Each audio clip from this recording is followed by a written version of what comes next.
Hi guys, welcome to this first episode in English of the International Relations Strikes Back. Yay!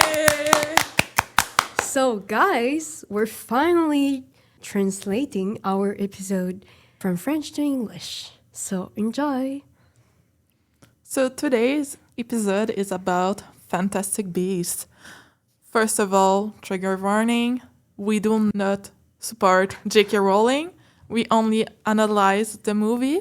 Yes, we do not agree with no comments that she made in the past few years.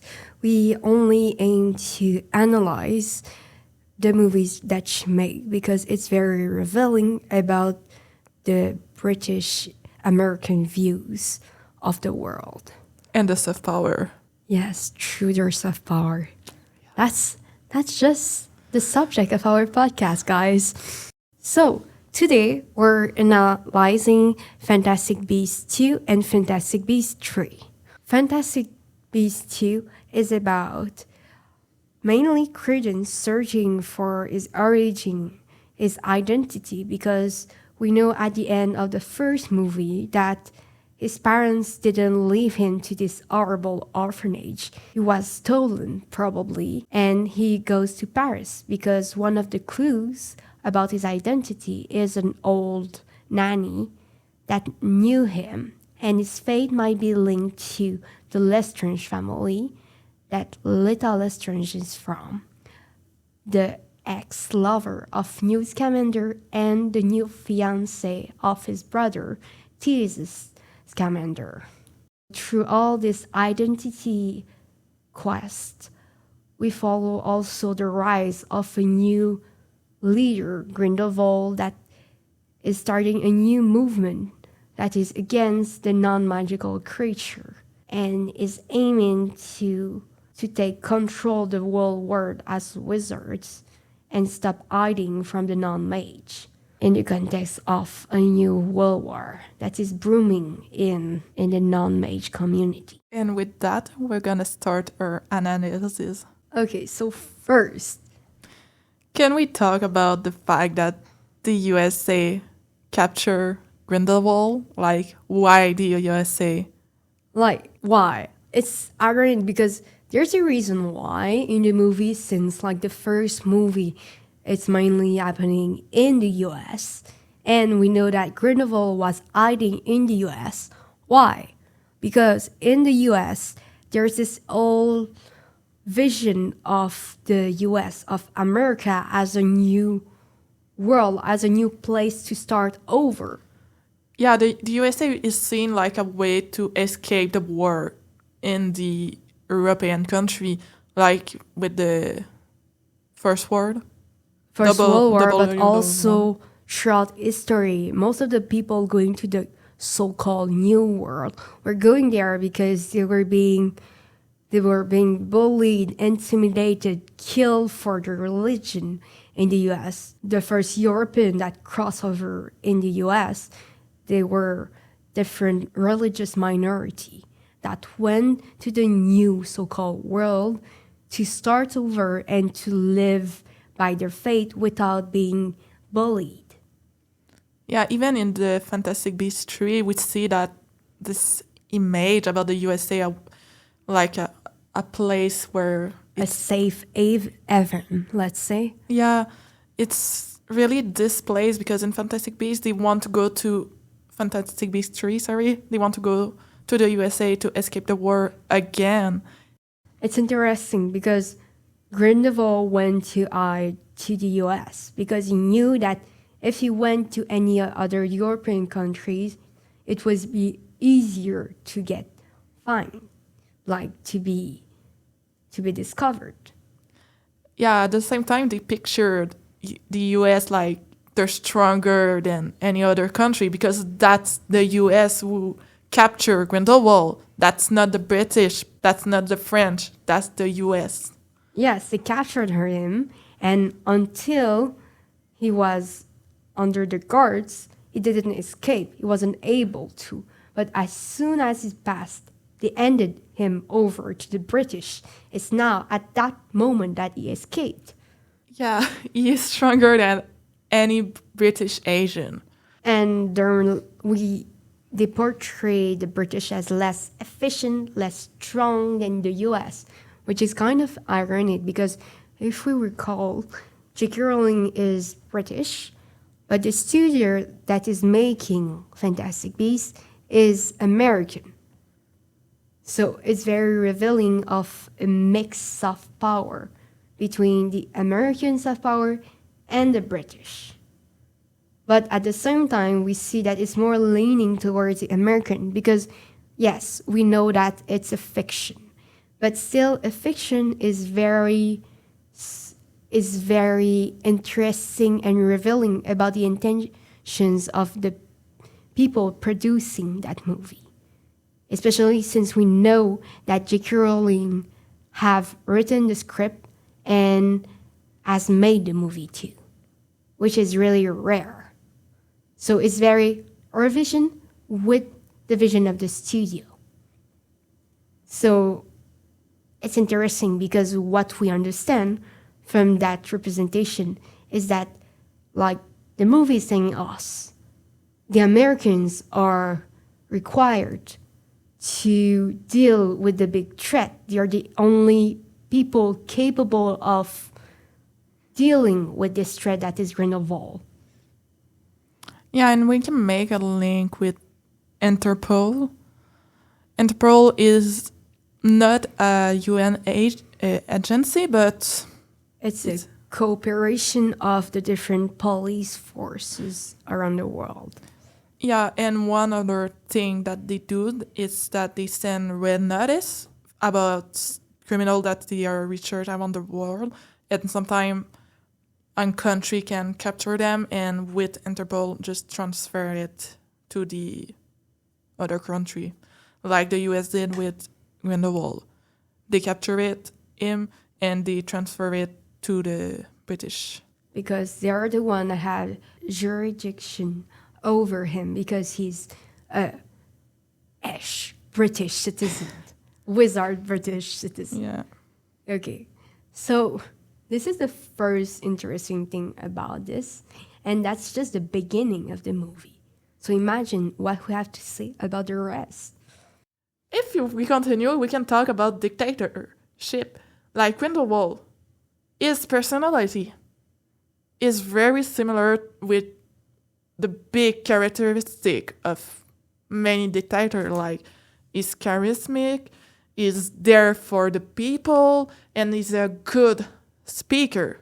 Okay. Can we make a link with some historical figures? Yes, we can totally, because first we have to say that regarding that aspect, it's very interesting that the plot is happening in Paris, because Paris, as you might know, Paris was in the Second World War, was taken by the Nazi German. And not all of France, but Paris, from what I understand, was taken. So Paris is very a special city where a lot of things are happening and a lot of conflicting ideas are brewing. Just right now, we had many examples, recent examples, that shows that Paris is a city that is in constant evolution about ideas clashing together. For example, recently we had a protest of pro-fascist people that was allowed, and counter-protests were not. But at the same time, we have a lot of gay pride march. We have protests about the cost of life with the so-called gilets jaunes. So it's very interesting that the plot is happening in Paris, because it's in Paris that even before World War II and even after, like, the notion of having a communist party was accepted. To the contrary to Canada, where we were hunting down like outwitches the communists during the Cold War. But in Europe, there were many communist parties. So the fact that Grindelwald is coming to Paris and the wizards in Paris actually listen and welcome different ideas is very speaking about the place of Paris in politics throughout the history. It's something that we forget, that is hidden beneath the vision of Paris as the town of love. But that's another aspect of France. I want to add two elements. So first of all, we can talk about the fact that France was stuck during the Second World War by the Nazi. Yeah, exactly. There was a Nazi occupation of Paris during that time.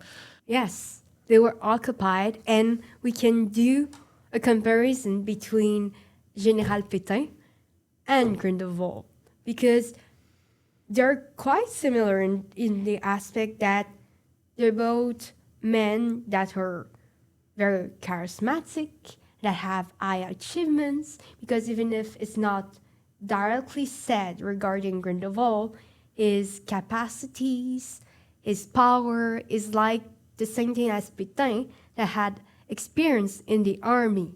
And the two are not the same, but they're the same. They're part of the same category. They're charismatic. They can gather the crowds, and they brought out some kind of movement that made the people rally to them. Even if for Pétain, it was short-lived because, as we know, the French fought back the kind of Nazi occupation. Also, we talk about it in the French version, but we didn't today, so we're gonna do it now. Paris is represented with the French architecture. Can you tell us a little more because you study that? Yes. So another thing that is very connected to today is that we talk about the fact there's a lot of parties from different aspiration that are polar opposite. In Europe, it's more welcome than in the US.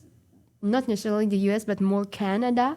And what is interesting is that in the recent election that President Emmanuel Macron decided to start after the European elections for the election for the European Union, European Union election, he decided to start national elections in France. And during the rally of RN, Rassemblement National, it was interesting because we could see that the more conservative parties, such as this one, were most of the time gathering their supporters in very historical monuments, very historical places where we could see the remains of a past architecture. And it was really interesting because at the very end of Fantastic Beasts 2, we can see that when Grindelwald is doing his speech that rallies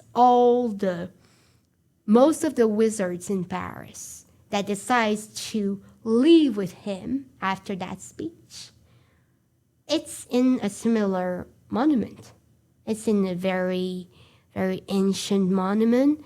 And we see that people are listening, and it's similar if we put an image of that scene plus a most recent rally. We can see it's the same idea that we try to achieve.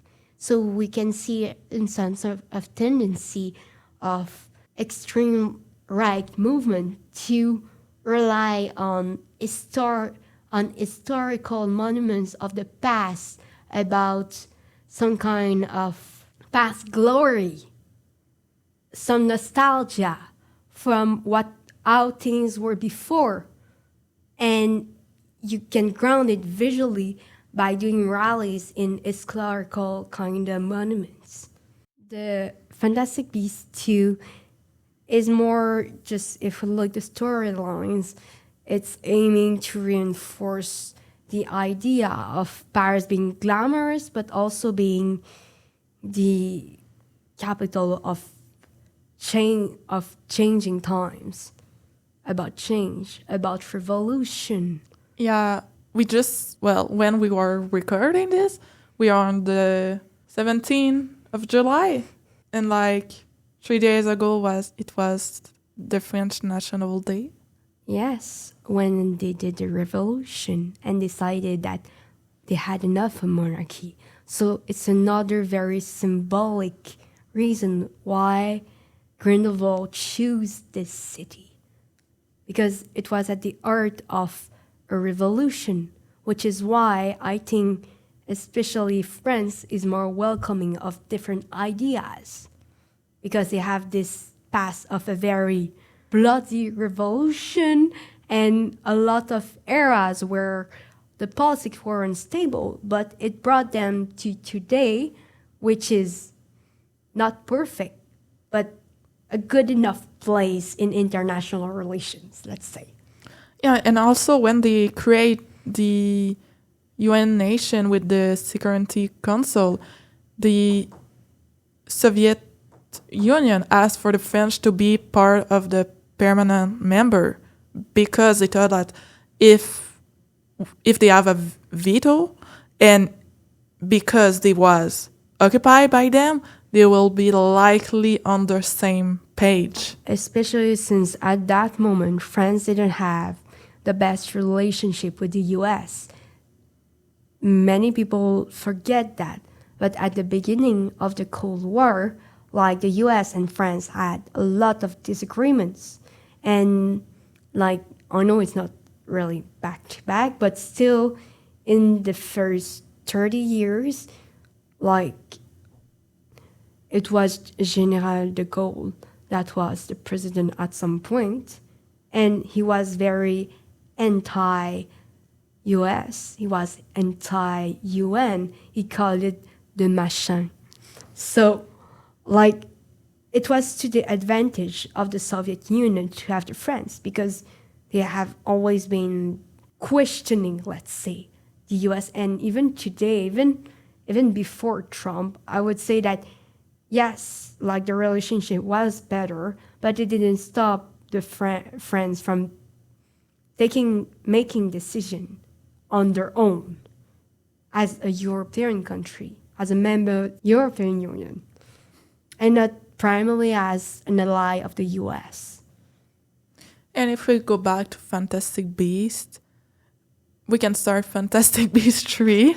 So, Fantastic Beasts starts, Grindelwald have gathered in forces in Paris and have retreated to Austria to better plan his next move. And it implies a mythical creature called the Qiling, which is from the Chinese mythology. And now his plan involves winning the presidency of the international wizard community so that he can fulfill his plan to go at war with the non-mage. So, first of all, we can talk about the Brexit. I think J.K. Rowling take a statement in the movie that she's against it. Because if I check the movie Fantastic Beasts 3 is out on 2022 and the Brexit happened in 2020. So the Brexit is basically the UK going out of the European Union. And for the character in the movie, they can travel pretty easily from the UK to the Paris to Austria. And with the Brexit, that cannot happen because you need passport. Because it's not that you need passport. It's just because when you're part of the European Union, you're in the Schengen space. It's a space where all citizens of countries that are members of the European Union can move in the space, can go work in other country, can pay their taxes from other countries, they can go study in other places without having additional fees. And it also applies for like trade. It's like you're trading in a same space, a same country. So it's easier to do trade. And a fun fact about it is that when they want to go to the US, they need to take a boat or a magical transportation. But when they are in the UK or in France and they want to go to another place in the Schengen space, they don't need to take a boat. They can appear. Apparate. They can apparate in another country without issues. But since we're in the wizard world, why can't they do it from the US? It's not because of a distance. It's because the US is not part of the European Union. So when the British wizards apparate from, for example, like they use a device to apparate clearly for longer distances, but still they can do it. I think at some point they go from Germany to Hogwarts, which is in Britain. So it's funny because it's as if J. Rowling was taking a stance, as Lauren said, and is saying that whatever happens, the UK is part of the European Union, is part of the Schengen space. And in her mind, in her perception of reality, in her wizard world, she's saying it's going to stay like this, even if in the real world it's not. So they can apparate from Germany to the UK easily. And if we goes with China, we saw that in the movie it talked a little about the Asian country, but not that much. They recognized that the magical power came from Asian, but it seemed like they say like, oh, they are not as powerful anymore. We are powerful, not them. And it's very interesting because, as I mentioned earlier in the summary, like they ground a big part of the movie on fantastic beasts, as the title suggests. And in this movie, the main fantastic beast is a qilin to give you an idea of what it looks like. It's a mixture of a dragon, a horse, a lion, I think. It's summarized mainly, if you're not sure about what I'm trying to picture in your mind, just go take a break, just go searching on the internet, because even for me, it's and a serpent, yes. That's what I was missing. It's so cute. It's very cute, okay?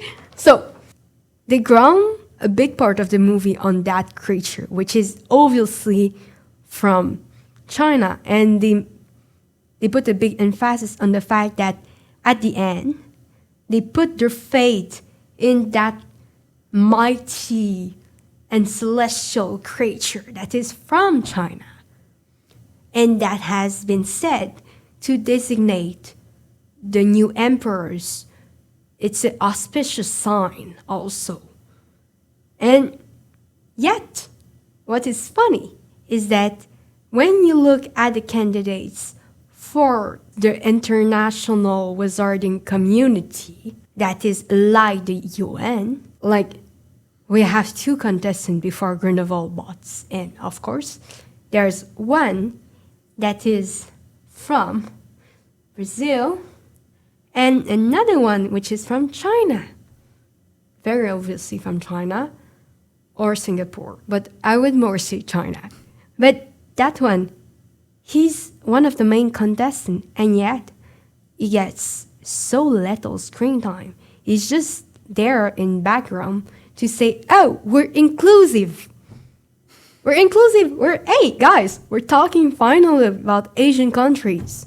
We're talking about the Asian contestant that is supposed to be one of the main focus, and yet we don't hear about him. His family name is Yo, but the fact that the Chinese contestant is there and we don't even hear him say anything. It's just there in background. They don't want to recognize that China is becoming bigger and bigger in the contest the US hegemony. So, like, they don't want to recognize that China or Asian countries, for a matter of fact, are challenging the Eastern countries. And we know that it's a thing because at the same time that the movie got out, what did the Eastern countries develop at the same moment? It's the Indo-Pacific strategies. Like, they bloom as if, like, all Eastern countries was contaminated with that idea. That it's important to say that they perceive Asia as a region of interest, yes, but also a region that the center should be India. Well, we know that it's not necessarily what is happening.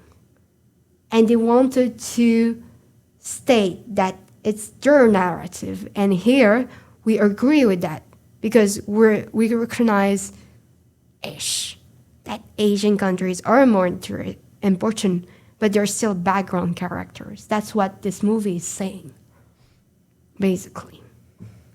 Also, for a little historical fact, why India is more important in the movie than other Asian country? That's because it was a British colony.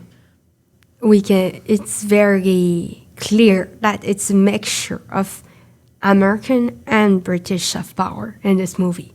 Because I don't believe in the other movies that we analyze. We can see that the main ally of the US in their soft power is not India. It's more accurate to say that the most important power in Asia right now is clearly China. That we want it or not, it's kind of reality. And this movie shows that J.K. Rowling in her Wizards World refused to acknowledge that. And the worst is that the place where all magic originate is in Bhutan, which is in Asia, which is fucking ironic in my opinion. Yeah, because they show Asia, but they say, it's from there, but we don't care. We are there now, and we have the power.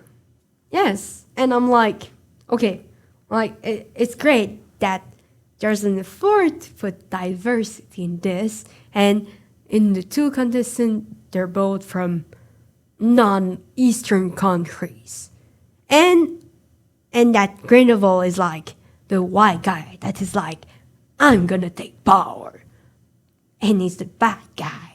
But in fact, like, you don't give screen time to any of the two contestants. The most that the Santos has is at the very end. And let's say that I know is the story. I know, guys. But the cheating bow first at Dumbledore, which is British, which is white, which is a man, but not heterosexual, as we kind of discovered that. But still, he bows first to this guy. So if the point, we're not criticizing the fact that this movie has been trying to be more inclusive, it's just that it could have been done further. Even if it served the story, if the idea was to represent more a diversity, give them a more important role, I think it would be more interesting. Because you're paying like secondary actors just a bit better than figurants. And then you're giving them names, but you don't implicate them enough in the story. So yeah. And at the end, the Qing do bow to the Sindos. And it just circles back to the current situation at the UN. But this movie also talks about polarization.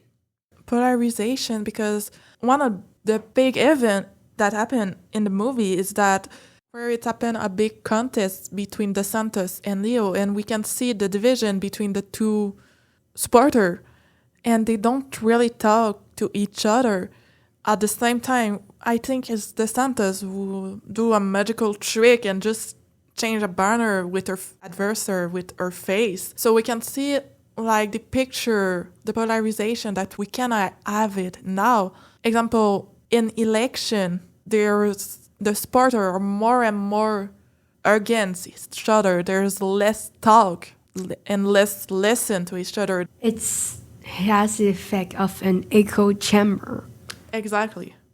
What is an echo chambers? It's when people doesn't listen to others' opinion or about fact that are against their belief. So they just stay in the same mindset. We can see that because even when at the very end of the movie, when they say, "Oh, Grindelwald did that, did this," and etc., their supporter, they didn't believe the main character. They was like, "Not Grindelwald, of course not." And it's only when Grindelwald attacked, I think, Jacob, that they start to realize that what it was say was true.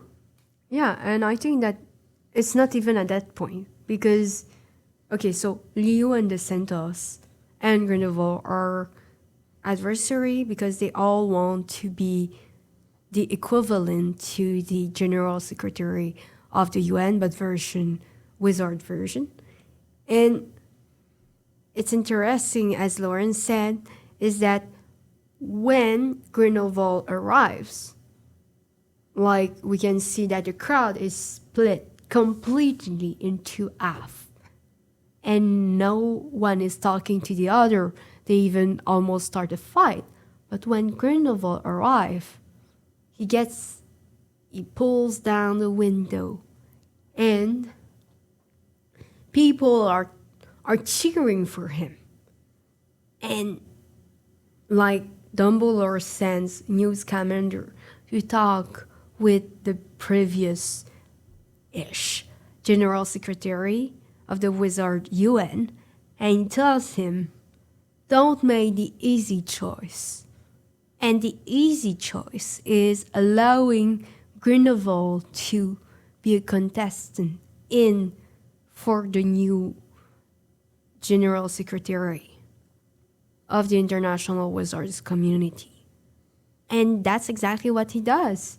And discuss it with his entourage. And he tells them, oh, the crowd is going to decide. It's easy, like democracy. But as we can see, like, yes, the crowd has the final word in democracy.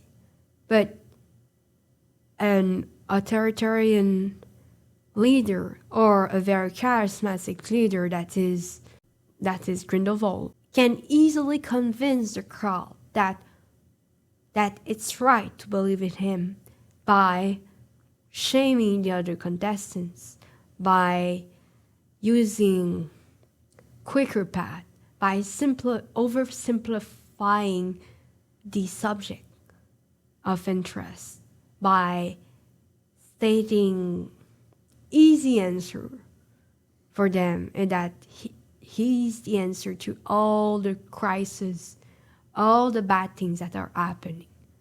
In that sense, like leaders like Trump, like Grindelwald, they can easily manipulate the crowds because the crowds doesn't necessarily have the good information. And the good information is that Grindelwald is really a criminal, that he has killed people, that he has bad intention, and that his leadership will lead to chaos. And even when he attacks Jacob, no one comes to help them. And that's the whole point and the drama in that scene, is that no one is coming to help them. Everyone is silently looking at them. They have a very big crowd in front of them. No one is coming. Like, It's Tina, I think. Yeah. Tina is the only one that is saying stop trying to kill him, because of course Grindelwald is using one of the 3 forbidden spells, and it's the equivalent of shooting him, and no one is helping and is coming to help. Even before that, Yes. when they start like to go around with their suitcase, we see that in their suitcase of the gentle guys, it's nothing dangerous. Like basically, Jacob Case, they're just like donut going out. But when the team of Grindelwald counterattack, it's really dangerous. They really aim to hurt them, to kill them, to neutralize them, but not in a peaceful way. And it's just when they realize that Grindelwald has manipulated such a pure and sacred creature that is a chilling, that the crowd are like, oh my God. And I think it's very today, it's easy to, I think, over analyze this movie, because if you watch it today, you don't have the same reflection about it than when it got out, because recently we know that what is happening in the US is very revealing. It's comparable to the moment that the crowd realized that Grindelwald have killed the chilling and brought him back to life, which is a big taboo, and that he tampered with the election at the end, and that is a bad person at the end also. But in the movie, it finished like we're expecting a fourth movie that probably right now we'll never see the day of the light. But yeah, if there's a fourth movie, probably it will have element of people questioning the government, like it happened right now, and questioning the democracy. So that's kind the debut of questioning democracy we saw in the movie. Yes, we're at the first stages of questioning democracy, because when you're supporting intensively a candidate for an election, and that the environment is so polarized and you're not objective anymore, and it becomes a question of a matter of life or death, that your candidate is going to get elected or not, and that the other will never represent your interests. You go only downwards on the path of saying, if he doesn't win, it's rigged. And then, is this still a democracy? Just to be clear, we don't say that we start questioning democracy in 2022, but that in 2022, questioning democracy became a bigger issue that is more present in the media and the social media online. And it's more apparent in society that currently we're questioning our political system because we see more flaws in it. And since the society is so polarized and that we have so much sources of information that we don't know what is wrong, what is right, what is a fact, what is invented, what is the product of artificial intelligence, it becomes more difficult to believe maybe in our political system or our institution, because we don't know anymore what to think. Also, when you talk about Grindelwald and his supporter, I just realized that we can make a link with nationalism, because nationalism is a political ideology. We can say a lot about nationalism in the real life. There are a lot of scholarship that write about it, but in the movie that we saw that Grindelwald thought about a nationalism where the non-wizard are excluded, they are foreigner, and really he imagine a community whereas they're only wizard and it's the wizard who has the power. And with nationalism, the people, sometimes nationalism can mean that they want to have their own country, like with the Catalonia or the Quebecers, but it can also mean just to be proud of our culture and to save our states. So there is part of the nationalism with Grindelwald who want to have the power of the world, but there is also part of a little nationalism with the other character who want to save the world and doesn't change the stability of it. Yes, because at the end, Grindelwald, one of the main critics of Grindelwald and argument is that wizards are more powerful than non-wizards. So why should they hide? Why do they need to hide? Why shouldn't the non-mage have to hide? Why are they the one not using that power? Even if they're the most powerful, and they should be allowed to walk out and use their magic as they want in the light of day without hiding. Yeah, and we can notice that in his speeches. And when he start questioning that to have some recute, all I think about is the concept of banal nationalism developed by Michael Billing. Basically, Michael Billing say that we have banal nationalism in like little aspect of life. Example, food can be nationalism because we are proud of our food. Example, in Quebec, that will be the poutine. I don't have any more powerful example than that. So, yeah. And what I want to add is that it's like, again, multiculturalism, where multiculturalism is, some scholars will say that it's opposite to nationalism, but at the same time, it can be complement to each other, because multiculturalism is the acceptation that a nation is composed with different culture and they all unite under a same flag. Yeah. To be part of the same country.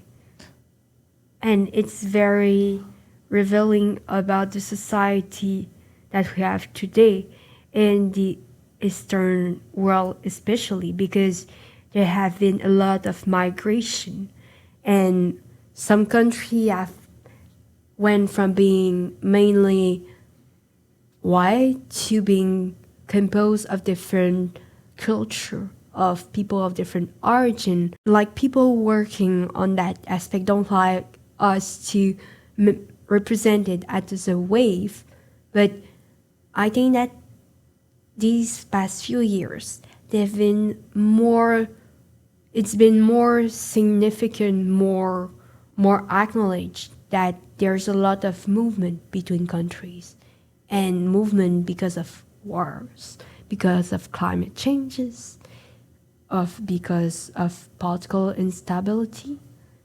So I think that these past few years it's been more noted that society are trying to deal with different culture, and for some countries it's been difficult, and it's been a source of anxiety because they feel that some people feel that they disappear in that multiculturalism. But some other countries, such as Canada, we have an history of being made of different countries. We're the new world, so-called new world, that were not clearly.